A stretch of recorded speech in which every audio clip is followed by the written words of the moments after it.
এখন ঘড়িতে বাজে 7:30। আমরা আজকে কে উঠতে পারছি না, বৃষ্টি সেই ভোরবেলা থেকে না তার আগে থেকে হয়ে যাচ্ছে। সেই রকম কথা বলি, দাঁড়াও, এত বাজ পড়ছে। এখন উঠেছি কি কাজ সারবো, কিন্তু জল ছাড়া তো কাজটা হবে, তাই নেই, কল থেকে জল আনতে গিয়ে ভিজে যেতে হবে। জোর বৃষ্টি হচ্ছে, জানলাতে আটকে দেবে না, দেখো ভিজে যাচ্ছে, ঘরে জল আসছে। আর এই বৃষ্টিটা উঠে এখন কি করবো বুঝতে পারছি না, একবারে ঘর করে বেড়াচ্ছে। দেখি টুকটুক করে গিয়ে রান্নাঘরে থালা বাসনগুলো বের করি, পেছনের সিঁড়িতে বসেই আজকে কাজ সারতে হবে। কারেন্ট নেই, যে মোটরটা চালিয়ে নিয়ে ছিল, কারেন্ট ছিল, একটুখানি আগেই গেল। চলো পরে আসছি। হ্যালো বন্ধুরা, শুভ সকাল। কেমন আছো তোমরা সবাই? আশা করি সবাই খুব ভালো আছো। তো এই যে ব্লগটা শুরু করলাম, আজকে কি বলবো, এটা কি একটা শুভ সকাল? হ্যাঁ, বর্ষাকালে অবশ্যই বৃষ্টি হবে, সেটা স্বাভাবিক ব্যাপার, কিন্তু এত পরিমাণে বৃষ্টি সেটা ভাবার বাইরে। আজকে শুক্রবার, সেই ভোরবেলা থেকে বলতে প্রায় 3টের থেকে কিংবা তারও আগের থেকে এত বৃষ্টি শুরু হয়েছে, কি বলবো, একভাবে বৃষ্টি হয়ে গেছে। আর তাতেই দেখো আমাদের বাড়ির চারিপাশের কি অবস্থা, চারিদিকে জল থই থই, তার মাঝখানে মনে হচ্ছে আমরা। বৃষ্টি থামার যেন নামই নেই। এই অবস্থাতে বলো তো গ্রাম এলাকায় আমাদের পরিস্থিতি কেমন হয়? ওদিকে তোমরা দেখতে পাচ্ছ কাকিদের কলটা পুরো জলের নিচে চলে গেছে, তার সাথে আমাদের বাথরুমের পেছনেও কত জল উঠে গেছে। এই বৃষ্টির কারণে জানো তো কত চাষিদের কত রকম ফসলের ক্ষতি হয়। এখন পাটের সময় অনেক পাট জানো তো মানে কাটার সময় না হলেও হয়তো কেটে দিতে হবে ছোট থাকতেই, কিংবা আরও কত মানুষের কত রকমের সমস্যা। সকালে প্রতিদিন যারা কাজে যায় তাদেরও কাজের কত ক্ষতি। এই যেমন আজকে আমাদেরই দেখো দোকান খুললে আর কি খুলতে যায় তোমাদের দাদাভাই ওই 7টা মোটামুটি বাজে, অথচ আজকে 8টা, সাড়ে 8টা, 9টা বেজে গেল দোকানে যেতে, তাও বৃষ্টির মধ্যে গিয়ে বসে থাকা। তো যাই হোক, এদিকে আমি ছাদে চলে এসেছিলাম ফুল তোলার জন্য, কারণ স্নানের আগেই ভাবলাম ফুলটা তুলে নিয়ে আসি, না হলে এই বৃষ্টি তো থামার নাম নেই, তাহলে ওই ফুল তুলতে পরে গেলে ভিজে যেতে হবে। আর এদিকে ছাদে এসে কিন্তু একটা জিনিস দেখে মনটা ভরে যায়, সেই মানে বৃষ্টির যে এই অবস্থা খারাপ, তার মধ্যে এই একটা জিনিস বেশ ভালো, মানে ছাদে এসে ফুলগুলো দেখে সত্যি মনটা ভরে যায়। দেখেছো কত পদ্ম ফুলের কড়ি, আর দেখো পদ্ম পাতার ওপর কীরকম করে জল বেঁধেছে, একদম জলটা থেকে থেকে যেন সরে যাচ্ছে। এদিকে অনামিকাও এসেছিলো ছাদে ওই একটু ভিডিও আর কি ক্যাপচার করার জন্য। আর এদিকে তোমাদের দেখায়, দেখো ছাদের অবস্থা দেখতে পাচ্ছ, এই বর্ষাতে এই ছাদ কিন্তু আমাদের সবুজ হয়ে যাচ্ছে, মানে শ্যাওলা ধরা শুরু হয়ে গেছে। তো এই তালাটা খুলে ঘরে যাব, কারণ কিছু জামা প্যান্ট হচ্ছে ঘরে, তো সেইগুলোই ঠিকঠাক করে একটু মেলে দেবো, কারণ এই বৃষ্টিতে ধোয়া যেগুলো হয়েছে সেইগুলোই বাইরে দেওয়ার কোনো উপায় নেই। তো আর কি, তো যাই হোক, অনেকটা বেলা হয়ে গেছে, আর স্নান পুজো সমস্ত কিছু কমপ্লিট। আর এই বৃষ্টির মধ্যে আজকে কিভাবে কাজ করেছি সেটা আর কি বলবো। ওই জল নিয়ে এসে আমার ওই পেছনের গেটটাতে বসেই থালা বাসনগুলো মেজে নিলাম। সকাল সেই তোমাদের সঙ্গে কথা বলেছি 7:30, 8টা নাগাদ, তারপরে অনেক সময় কেটে গেছে, এখন প্রায় ঘড়িতে তোমার 11টা 12টা বাজতে গেল। মাঝখানটায় অনেক সময় কেটে গেছে, অনেক কিছু হয়ে গেছে, স্নান পুজো, থালা বাসন মাজা, জামা প্যান্ট ধোয়া, ঘর ঝাড়, সমস্ত কিছু। অনেকটা ঘরটা ঝাড় দিল, আমি থালা বাসন ধুয়ে, জামা প্যান্ট ধুয়ে, ফুল তুলে স্নান করলাম, তারপরে পুজো করলাম, তারপরে আমরা একটু চা মুড়ি খেয়ে তারপরে রান্না করে এলাম। আজকে তো মাছ আসেনি আর কি, এত বৃষ্টিতে মাছ টাছ আর আনা হয়নি। ডিম রান্না হচ্ছে, আর মিঠিকে আজকে কিছু রান্না করে খাওয়ানো হয়নি, ও একটা কলা খেয়েছে, আর ওই আমাদের সঙ্গে একটু চা খেয়েছে রুটি দিয়ে, কালকে রুটি ছিল। তো এই হচ্ছে ব্যাপার। ভাত হয়ে গেছে, দুটো আলু ভাজা, পটল ভাজা হয়ে গেছে, আর হচ্ছে তোমার ভেন্ডি দিয়ে একটুখানি তরকারি মতো করেছি। সব কিছু মাছের সবজি, বলো কী রান্না করবো কিছুই বুঝতে পারছি না। তো ওই ডিম দিয়ে ডিম কষাটা হচ্ছে, আর এইগুলো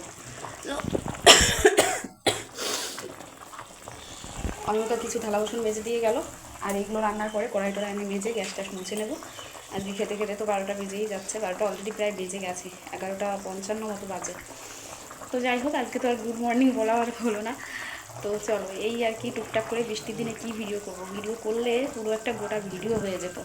কিন্তু মানে গ্রাম এলাকায় বৃষ্টিতে যতই তোমরা বলো যে পাকা ঘর দূর, কিন্তু আমাদের কলটা তো পেছনে, তো সমস্ত কাজ বাজ ওই পেছন থেকেই জল নিয়ে এসে করতে হয়। থালা বাসন মাজলাম এই সিঁড়ির এখানে বসে, তারপরে কলে গিয়ে জামা প্যান্ট ধুয়ে স্নান করলাম।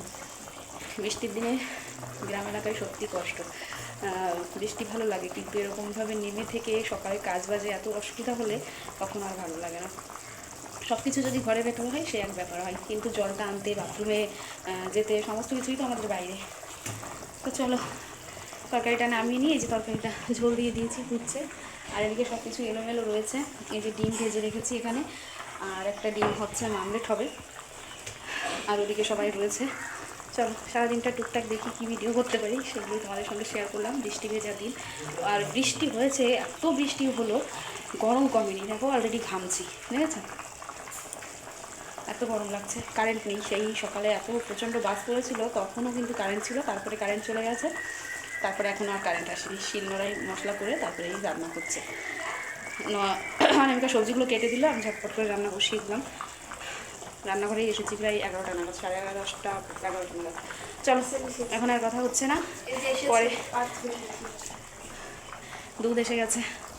চলো, পরে কথা হচ্ছে। এদিকে রান্না করতে করতেই দেখি আর কি ভাই এসেছে, পার্থ।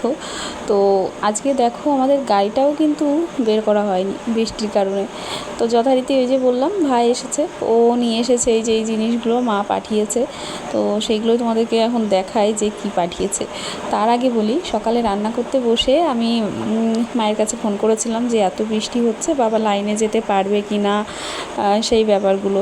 কারণ আমাদের ওদিকটা আরও নিচু, আর আমাদের রাস্তাটা একদমই খারাপ, মানে সেটা আর কি বলবো তোমাদের। তো যাই হোক, সেই কারণেই টেনশন হচ্ছিল, ফোন করলাম কথা বলতে বলতে। তো আজকে বাবা লাইনে গেছিলো, মানে যখন ফোন করেছি তখনও যাওয়ার কথা ছিল না বৃষ্টি দেখে, কিন্তু ওই বেলা বাড়ার সঙ্গে সঙ্গে একটু কমেছে যেই, সেই বলল যে তাহলে আর লাইনটা কামাই দেবো না। মানে এই গরিবের সংসারে যা হয়, একদিন কাজ বন্ধ দেওয়া মানেই অনেকটা চাপের, আরও বৃষ্টির মধ্যে। তো সবজির ব্যবসা যেহেতু আমার বাবা করে, তো সবজিগুলো নষ্ট হয়ে যাওয়ার ভয়, সেই কারণেই পরে লাইনে গেছিলো। তো সকালবেলায় ওই বৃষ্টির মধ্যেই ভাই আর কি মাংস নিয়ে গেছিলো। তো সেই মাংসই মায়ের যে রান্না করে একটু পাঠিয়ে দিয়েছে, যেহেতু জানে যে আমার মিঠি সোনা একটু মাংসটা বেশি পছন্দ করছে বর্তমানে। মানে খেতে তো ওই 2-1 পিস, কিন্তু ওই মুখের বুলি হচ্ছে মাংস খাবো। তো সেই কারণেই দ্বিগুণের মন, তো সেই কারণেই পাঠিয়ে দিয়েছে এই যে ভাইকে দিয়ে। তো আমি ওদিকে তো ডিম কষা রান্না করছি, আর এদিকে পাঠিয়ে দিয়েছে মাংস। তো এই দিয়ে সকালবেলা বেশ আমাদের খাওয়া দাওয়া হয়ে গেছিলো। আর এই যে হচ্ছে মায়ের পাঠানো মাংস, একটু ঝোলঝোলি রাখা হয়, কারণ আমার ভাই আবার বেশি মশলা দিয়ে বেশি কষা কষা মাংস পছন্দ করে না। তো যাই হোক, ওদিকে তো তোমাদের দেখিয়ে দিলাম কি পাঠিয়েছে। আর এদিকে দেখো আমার ডিম কষাটা কিন্তু হচ্ছে। অবশ্য কষা আর হয় না, কারণ আমাদের এতগুলো মানুষের পেট, তো সবার থালায় দিতে গেলে ওই কষাটা একটু যেন চাপের হয়ে যায়। তো সেই কারণেই আমি একটু হালকা ঝোল রেখেই নামিয়েছিলাম। তো চলো তোমাদের সঙ্গে রান্নাবান্নাগুলো শেয়ার করি, বৃষ্টি ভেজা দিনে কী রান্নাবান্না করলাম। তো একটুখানি ডিম অমলেট তুলে রেখেছি, আর তার সঙ্গে এখানে ছিল আলু আর পটল ভাজা, আর করেছি ভেন্ডি দিয়ে একটু তরকারি। আর এখানে তো মায়ের পাঠানো মাংস রয়েছেই, আর এইখানে রয়েছে লাল লাল একদম আলু দিয়ে ডিম কষা, মানে ডিমের ঝোল তরকারি যেটাই বলো। তো এই ডিমের তরকারিটাও আজকে বেশ ভালো হয়েছিল। তো প্রতিদিন তো মাছ টাছ তো আর একবারে ভালো লাগে না, মাঝে মাঝে একটু এদিক ওদিক করেও খেতে হয়। তো দেখো ভাত গুছিয়ে নিয়েছি, যেহেতু আজকে ও পাশটাতে গাড়ি রয়েছে, তো এই পাশটাতেই চটটা পাতলাম। আলু ভাজা দিয়ে আর কি দিয়ে? মাংস দিয়ে।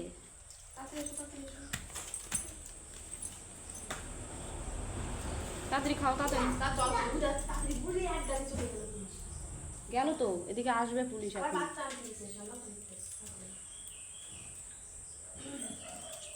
তাড়াতাড়ি খেয়ে নাও, তাড়াতাড়ি খেয়ে নাও।